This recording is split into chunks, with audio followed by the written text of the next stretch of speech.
Mazda's CX-90 was created from the ground up to have an emotionally engaging appearance. It starts with the proportions. That relationship between the length, the width, and the height immediately defines the character of a CX-90.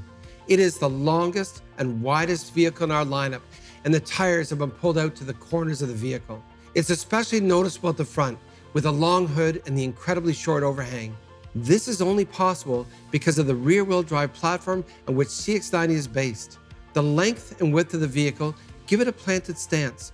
They also help to create more interior space for people and cargo. Whether you're transporting luggage, bikes, a tent, or something else, you'll appreciate that it's easier to unload and load by design.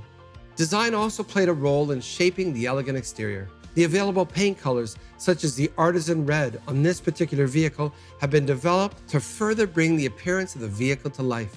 Mazda does all of this because design matters, because we believe that a car is more than just a means of transportation, because every vehicle we built has been created to celebrate the joy of driving.